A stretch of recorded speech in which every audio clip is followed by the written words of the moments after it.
Hello everyone, welcome back to Bonepile Miniatures. In this video we will continue and finish our discussion of the Bonepile Miniatures Mixed Rule Set, which is our version of the 9th edition of Warhammer Fantasy. So this is going to be video number 6 in this series. And our previous discussions and videos have covered topics like the basic rules, the turn phase rules, special rules, army detail rules, and the terrain rules. In this video we are going to cover 3 different miscellaneous topics, and they are magic items, magic lores, and army books. The purpose of this video series is to inform those who are watching our battle reports about the rules we follow and how to understand what we are doing. We are not trying to compete with other versions of the 9th edition. To each his own, but this is what we do. And we have these rules printed for handy reference for the players in our club, and we have been using them for years and are very happy with them. Now, if you have not watched our other videos in this series, I recommend that you check them out. Feel free to ask questions and make comments, and also feel free to use some of our ideas in your own games. And for those of you who have watched our previous videos, you will have learned by now that we truly have a mixed rule set. We use a lot of the 8th edition rules, and we have adopted many rules from the Warhammer Armies Project. But some of their rules we have modified. And on top of that, we have some of our own rules that we have developed within our own club. So the question becomes, what do we do with magic items, magic lore, and army books? Do we use the 8th edition versions? Or do we use the Warhammer Army Project versions? Or do we have our own versions? The answer for all 3 of those is that it depends. So let's start with the list of magic items. And for this we think that any list version works.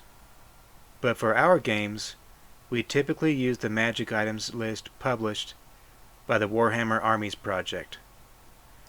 But we have no problem if you want to use the list from the 8th edition. But the reason that we like the Warhammer Armies Project list is that the creator of the Warhammer Armies Project went back through all the old Warhammer books and brought back everything and made it all available in one list. And he did his best to balance the points cost of all the items. And since we are big fans of variety, we favor the bigger list from the Warhammer Armies Project, and we used those points costs. And we even went through the trouble of setting up that list in our own document for handy reference. And it includes our club's background and headings, and this is printed up for our tableside use. Now over time we may add some of our own ideas to this list. We are definitely not against doing that. We have not done so up to this point, but I wouldn't rule it out down the road from now.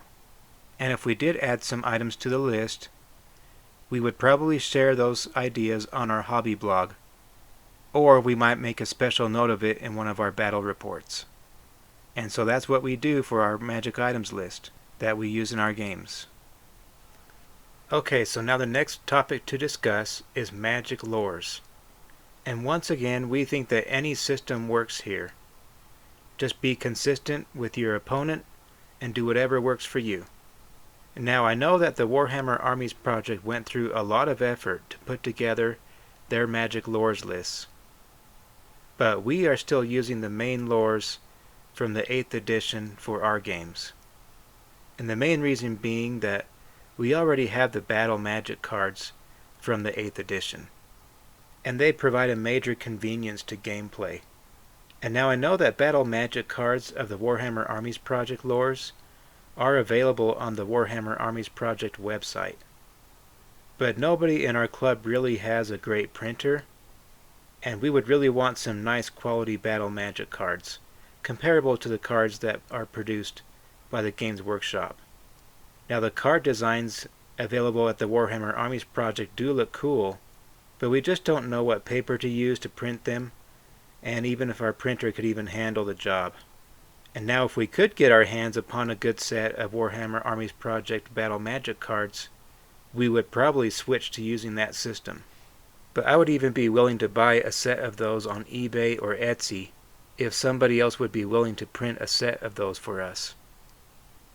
But until then, we are going to continue using the 8th edition lores for the main magic lores.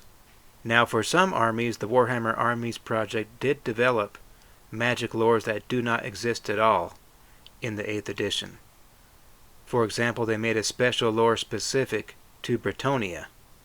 And in that case, of course, we would use that new lore, but would just have to have a reference available to use during the game. And we would just forego the convenience of having a card at hand. So we do have a few exceptions to that rule, but for the most part we are using the 8th edition lores until further notice. But we would be willing to make a switch to the Warhammer Armies Project versions if we can get a hold of those cards. And in the end, we don't think it really matters what version someone uses for their magic lores. As long as you and your opponent agree to it, what else really matters? And so that is our approach to our games, and we will try to remember to specify in our battle reports what each team is using. And now let's move on to the last topic of this discussion, and that is, what do we do with the army books? And this is another topic where we think that it really comes down to you and your opponent and what you agree upon. Now for our games, we mainly use the Warhammer Armies Project books, but mainly for the troop costs. And that way all the armies can be the same and be consistent with the points costs. And this keeps things consistent since we are already using the Warhammer Armies Project for the magic items and calculating their points costs. But then the question becomes that if we use the Warhammer Armies Project to calculate our troop costs, then do we also allow all the extra army choices and troop choices that are available in their system? And the answer is that we are open to the idea of those extra choices, but we do not have anyone in our club that has any of those armies yet. For example, in their system they have an Araby army, Kislev, an Amazon army, a Norse army, Estalia, and many others. But so far we have been sticking to the normal 8th edition offerings of armies. Now sometimes while we are using the Warhammer Armies Project army books, there may be occasional needs to translate terms or definitions from one system to another.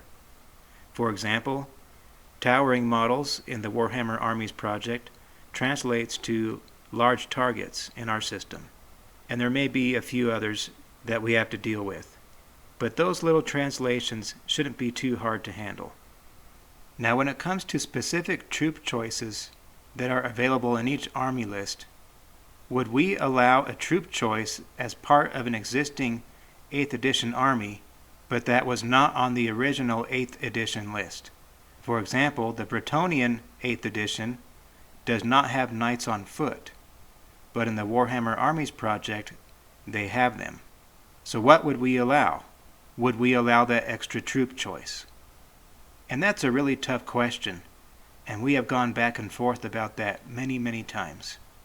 On the one hand, we are very big proponents of adapting the game and your army to your liking.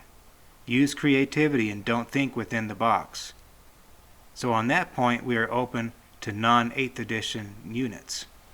Even if the unit is your own idea and not something you picked up from the Warhammer Armies Project. On that hand, we do encourage creativity and making the army your own. But on the other hand, we also think that this kind of openness has the potential to create some problems. And this is a problem that can be subtle, and not a lot of people would pick up on this. But it seems like Games Workshop designed each of their 8th edition armies to have some specific strengths and weaknesses. Now one could probably argue that there may be a couple of armies that seem to have no weaknesses, and that's a whole nother topic.